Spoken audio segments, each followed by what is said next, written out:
Hello and welcome to West Country Wanderings. Welcome to another one of my canal series. This is a return to the Wilts Berks Canal. I'm currently in the county of Wiltshire, near the village of Foxham. Well, actually not near it. I'm right next to the parish church here. Beautiful parish church. And near here are the Foxham Locks, which were restored I think around 2010 or between 2010 and 2012. Now, if you're not familiar with the Wilts Berks Canal, I have done about 8 other videos in it, and you'll find them all in sequence in my Canals playlist, which I'll link to at the end of this video. A word about the name of the canal. If you're wondering why it's called Wilts Berks, well yes, it starts in Wiltshire, but it doesn't end in present-day Berkshire, although it did, because it goes to the town of Abingdon upon Thames, which is not that far from the city of Oxford, which of course is in present-day Oxfordshire, but when the canal was built, it was in Berkshire. So the canal doesn't go through present-day Berkshire at all, but it did, of course, when the canal was built. But it still has kept its original name, and it's never the Wiltshire and Berkshire Canal. It's always referred to by its abbreviated form of those shire counties, the Wilts and Berks. Now, before we continue, I'll tell you a little bit more about the history of this fascinating and interesting canal. At the end of the 18th century, in the Industrial Revolution, raw materials were highly sought after, particularly stone, rock and coal, but also water as well. Now, this part of North Wiltshire and also going into West Berkshire were poorly served through navigable rivers. There aren't that many navigable rivers in this area. We have the Avon close by, but it's not navigable at this point at all. And so it meant that the industrialists wanting to build up this area wanted to improve the transportation through the area. Specifically, there was a need to link the town of Abingdon to the large city of Bristol. That was quite a challenge because there was no easy route between those two places. So a meeting took place. In January of 1793, a meeting was held, the first formulation of the Wilts Berks Canal. Subsequent meetings followed to discuss how they could bridge the gap between Bristol and the Somerset coalfields and through North Wiltshire and into Berkshire and finishing at the Thames and Abingdon. Later on, they decided to appoint 2 people, Robert Whitworth and his son, William Whitworth, and their task was to survey the land to see how this could be done. Also, finance got together, shares were raised and thus capital to build the project.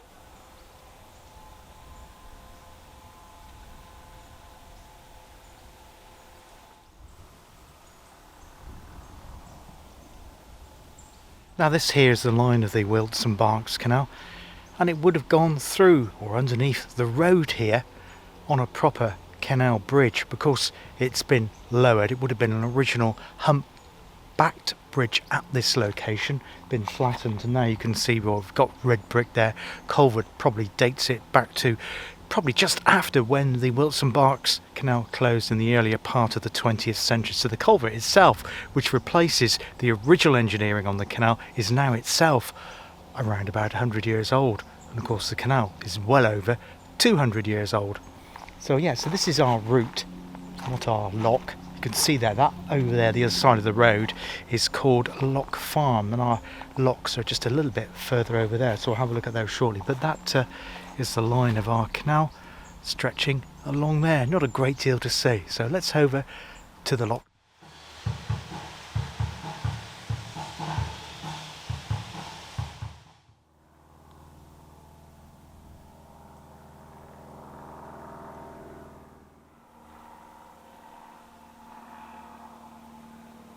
So now arrived at the Foxham Lock site. I have this bridge here. One part of it has a partial original parapet, which I think is this one. The other side doesn't, been rebuilt because it's somebody's private driveway. So the canal, this point down to where I showed you that bridge culvert where the canal went under the road bridge, the canal from here to there has been completely infilled. But the other side, it hasn't. So here we have this newer parapet. Obviously that's not original. It's to stop people driving across the line of the canal here down to the housing behind me, which I won't show because that's private. That's been rebuilt. But you can see here lots of work has been done on this lock here. The fencing on the top, I guess, is to stop people falling in it. Probably specifically children that live nearby in the housing right next to the canal. I can understand the reason for that, because it's a very deep lock. But there's something else far more interesting a little bit further on. We're going to have a look at that now. So we're now looking at the lock from the other end of it. Impressive work that was done here, what, about 12-14 years ago to restore this deep lock here in northern part of the county of Wiltshire. What makes it really photogenic here is we have both a nice rowing boat on the canal and a tiny little narrow boat as well, which is suitable for, well, somebody to live in, I guess. I think it probably owned by the one or two houses that are close to Foxham Locks at this point. But that's a lovely scene, isn't it?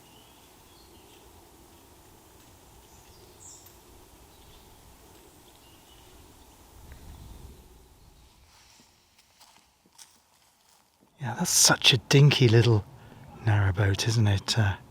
Really great to see that. Love that. You could just use it as a little garden outhouse, I guess, to enjoy garden.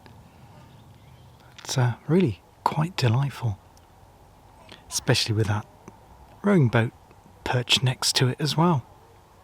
So there's no water in the lock there, the one on the right, but we have water in the Wilts Berks Canal here, which is always good to see. Yes, the impressive feature is this bridge here at the other end of the lock, which is a lift bridge, which I think was installed, or restored and installed around at the same time that the lock was done, say 10 or 12 years ago.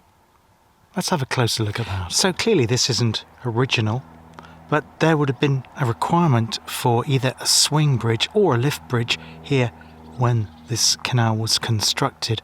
And we'll talk a little bit more about the construction of the little Wilts Berks Canal again in a moment. I notice here that we've got some breeze blocks on the lift bridge. I guess that's to stop it swinging upwards. Maybe some wind, strong winds got underneath at the edge there. Theoretically, well, probably has done, lifted the bridge up. In fact, there's breeze blocks at both ends of the bridge. I'm guessing by the weeds over the track there that it doesn't get used that much, but I can see some tractor marks further in the field there, so there must be some farm agricultural vehicles that do go across the canal at this point. So we're now looking back down the length of our restored section of the Wilts Berks Canal towards Foxham Lock and that lovely truncated narrowboat. Just such a delight. I've just come through that gate into the field just briefly. I don't think it's a right of way across the field. I'm not sure actually. I'll put a map up now so you can see the area, but I've just come through it quickly. There's not fenced off or gated or anything, just to get a shot from this angle so you can see. Now, I don't know the technical term for these metal arms, which are like a counterbalance for the bridge when it lifts up. I'd say I don't know the last time that happened, but if you do know the name of those metal arms on this bridge, and I haven't seen one in that configuration ever before, it seems quite unique to me, please drop a comment below.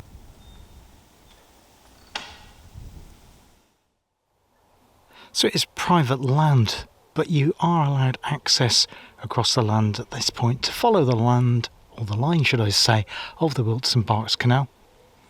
And it says that this section of the canal is actually maintained not by the Wilts Berks Canal Trust, which we've come across before, of course, many times, and I'll drop a link to them, and we'll talk more about them later in the video, but it's actually maintained by the Wessex Waterways Restoration Trust. And again, I'll put a link to their website in the description of today's video. Restored section here.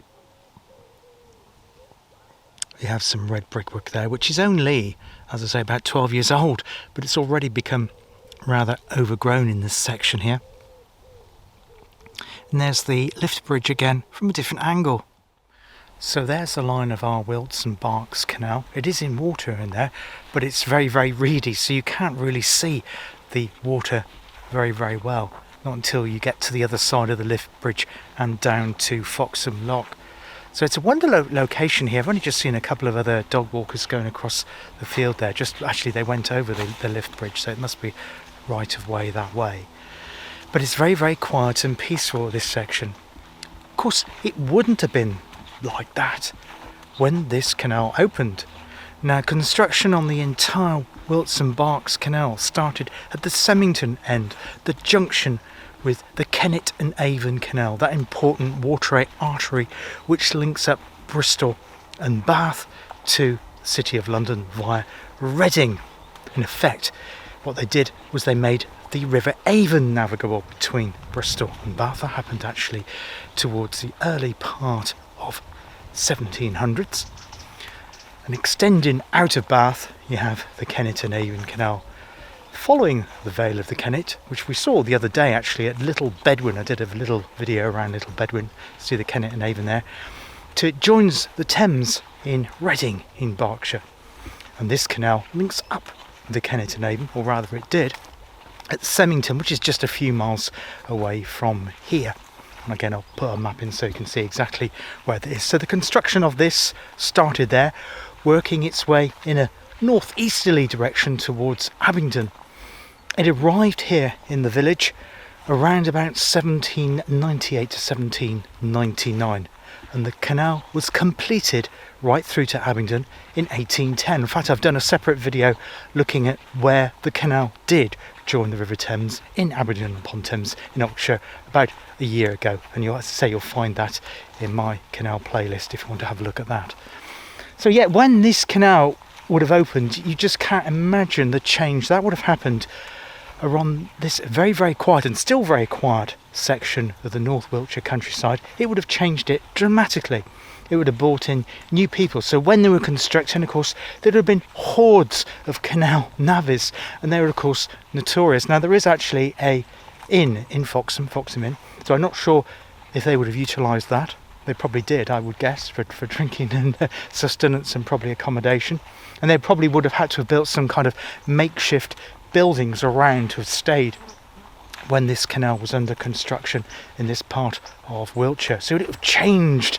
You can just imagine probably the horror on the people that worked on the farms in the area when all those navvies arrived to build this canal. It was probably quite unprecedented. Of course, when the canal opened, it would have changed again, because you would have had the linksmen and the tradespeople plying up and down, particularly with coal. Of course, that was one of the main things, coming out of the Somerset coal fields around North Bristol in Somerset, coming out of there along the Kennet and Avon Canal and up Semmington to here at Foxham.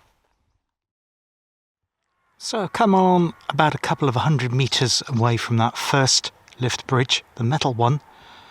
Still over the canal here, we have another lift bridge. This one, though, is wooden in construction. It's not original, of course, and it would have been built, well, I'm not sure, probably later in restoration terms. It has been restored. We'll have a look at the brickwork on the edge of the canal here, because I don't think that's original. It would have been restored, but at an earlier date to when Foxham Lock was done, back some 10-15 years ago. So let's just have a closer look at this. So this is the edge by the bridge here. That's looking back down the line of the canal towards Foxham Lock, down in that direction. And yes, this would have been restored, but at a certain point earlier than Foxham Lock itself. Now, underneath the bridge, there is some older brickwork, and I'm guessing that probably is original from the time that the Wilts Berks Canal was constructed. Now, Foxham Church, you probably were able to pick it up in this camera, which was where we started our video today. It's just, well, it's round about in the centre of the screen now, with its distinctive, almost conical short tower. I'm now standing on the lift bridge, and there I do believe that brickwork is original from the construction of the Wilts Berks Canal, which is great to see. And here on this lift bridge we also have some hinges. Again, I don't think that's original. The wood certainly isn't original, but it's good to see it's dated quite some time ago, judging by the rust and groove marks where the bridge has been lifted up and down many times over the years, but I wouldn't like to hazard a date. Looking up at one of the supporting beams of this lift bridge here at Foxham. There we go, it's a very different design to the first bridge that we saw. So we're just going to follow the towpath a little bit further, following the Wilts Berks Canal here, because there's a seat down there, and I just want to tell you about the construction of the canal in this area, and a little bit about this area generally, because it's very historic and interesting, I feel.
So I've just come on another 150 metres or so, and we've come to something really interesting here, I feel. And so we have another bridge over our canal. It doesn't look like it's a lift one, there's no lifting mechanism this time. But it does look like the parapet of the bridge is original, and there's certainly a large crack in it as well. Now it is actually difficult to work out what is original here and what the configuration of this bridge originally was. Now I'm hesitant to guess that brickwork underneath the bridge is original. Say it's got a worrying crack on the side of it, and it looks like the deck of the bridge is gone. It's got some kind of, well, scaffolding arrangement here, which is just holding up an impromptu deck. So let's just go on the top of that and see what that looks like. Now that's curious, because the other side of the bridge deck is open there. It looks like cattle cross over it, so it certainly takes some weight. But I don't know what the purpose of this bit of scaffolding with those wooden planks are. Is that because people have been working on the bridge to maintain it? Answers on a postcard, please. Well, not on a postcard. Drop them in the usual way in the comments section below. So that's very strange. I've not seen anything quite like that before. Got barbed wire around it as well. Maybe that's to stop the cattle getting over it, but also means you can't get over it either. But it's a good shot looking back down towards our Wilts Berks Canal with a very pleasing line of trees. There's a sign on the fence, I'll read it too in case you can't quite read that on the screen. It says closed, well clearly because of the damage to the bridge. This permissive footpath is closed for major bridge repairs. Sorry for any inconvenience caused. Yes, well it's not the landowner's fault, it's the fact that the bridge is well over 200 years old, and we have a major crack on this side to the bridge. So now just poking my lens through the fence. Sorry, there's a couple of bars there, but you get the general idea. So yes, a very worrying crack, and you can see why the right-of-way, which actually goes underneath the bridge, which is the original towpath, of course, to the Wilts Berks Canal, has been closed, because that very clearly is structurally unsafe, although it is still carrying, presumably, cattle over the top of it. There's a lovely seat here. It says it's in memory of Jack Dolby, who was the first president from 1977 to 1990 of the Wilts Berks Canal Amenity Group. And I think that's a group that predates the current Wilts Berks Canal Trust. Now, one of the interesting things that the Whitworth team of father and son constructing the Wilts Berks Canal did here at Foxham and at various other places along the line of the canal when they were building it was to build brickworks. Specifically in this area, there's lots of lines of Kimmeridge clay. And when they were building the line of the canal and also building Foxham Lock and the culverts for these lift bridges in this area, they built a brickworks here, utilising digging out the Kimmeridge clay and having a kiln, and then constructing this section of the canal, and then moving on further on towards Abingdon, and then opening up another brickworks and closing this one down. I'm not sure if other canals have done that as well, but the Whitworth team certainly did that when they were building the Wilts Berks Canal here in Wiltshire. Just spotted this wooden structure on the opposite bank of the canal here. In fact, there's no reeds, or it's not reedy in this section, so that is water in our line of the Wilts Berks, which is always good to see. And I don't think that's part of a lock mechanism, but I do think perhaps when the canal closed and parts of the land were sold off to various landowners, that would have been swung out to stop any traffic going up and down the canal. So that is pretty old bit of woodwork there, and it's now been pushed back into the bank of the canal. The other thing to mention, that this section I'm walking along of the towpath of the Wilts Berks Canal is not marked as a right of way on the OS map. So according to the OS map, in theory, you're not supposed to walk along here, but the landowner has given permission, as I say, with the Wessex Waterway group as well. And it's a most delightful spot, and I think because it's not marked as a right of way, I don't think many people know about it. So that's just our little secret here on West Country Wandering, so shh. Now, as well as the Stanley Aqueduct in this area, which in effect, when that broke, it caused the closure of the Wilts Berks Canal, but it wasn't just that event, it was the fact that trade was reducing because of competition from the railways and later the roads. It wasn't restored. But there was another piece of substantial engineering here. There was another aqueduct, or rather culvert, which goes over a substantial brook even, and that's just further south of the village near Cadham Manor. Unfortunately, there is no right of way along that section of the Wilts Berks. It's closed off because obviously Cadham Manor and Court is all a private estate, but it's still a very interesting area to have a wander in for an hour or so. I always like to give information around public transport and accessibility to the walks that I do here on West Country Wanderings. And unfortunately, this one is quite a tricksy one to get to in terms of public transport. The nearest two towns are Chippenham and Calne. They're both about 4 or 5 miles away. Chippenham is, well, served by railway, of course, GWR from both Swindon and Bath Spa directions, and Calne has a good bus service to neighbouring towns like Devizes and other places as well as Chippenham. But there are no bus services, as far as I can work out, to Foxham itself, so you would have to have a bit of a hike from either Chippenham or Calne to get here. But I say, that's not impossible if you could want to make a circular route and plan your own route out this way, because it is a very, very nice spot. So unfortunately, I have arrived here by car today. I do try to reduce car usage as much as I can, but it has been a little bit inevitable on this particular occasion. But I thought you'd want to see Foxham Lock and those two lift bridges here, because it's an important part of our Wilts Berks story. I'm just here, train on the main line now, probably just whizzing out of the town of Chippenham on its way to Swindon. Both the canal trusts, the Wilts Berks Canal Trust and its sister canal trust, the Cotswold Canal Trust, which is not that far away. Of course, that's something we've covered many times here on West Country Wanderings. I think it's fair to say they're both struggling, both financially and in terms of volunteers to do work on the canal's various sections to restore it. So you know what I'm going to say next? I will leave links to both the websites of the Cotswold Canals and the Wilts Berks Canals in the description of today's video. If you can help in any way whatsoever in terms of giving just a couple of hours a month, both in the South Gloucestershire area or Mid Gloucestershire area, anywhere between the Severn and the Thames, and also anywhere between Symington and Abingdon upon Thames along the line of the Wilts Berks Canal. If you live within a travel distance of any of those areas along those two canals, please get in contact with the trusts. I'm sure they'll be very glad to hear from you. And also, if you can give a donation as well, be very much appreciated for those two trusts to help them in these difficult times to keep these canals being restored and to maintain the structures that they already do have.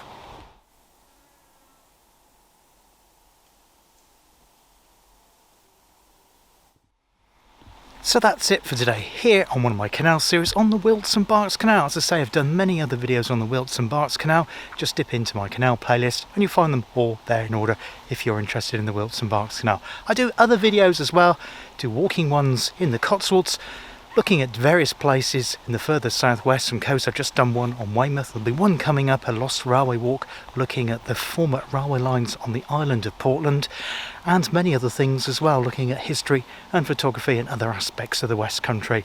If you like that sort of thing, then please consider subscribing. You can also join my Facebook group, also called West Country Wanderings, where you can share your own photographs and video clips of places in the wider West Country. Thank you very much for watching today and hope to see you on the channel again very soon. All the best for now. Cheers. Goodbye.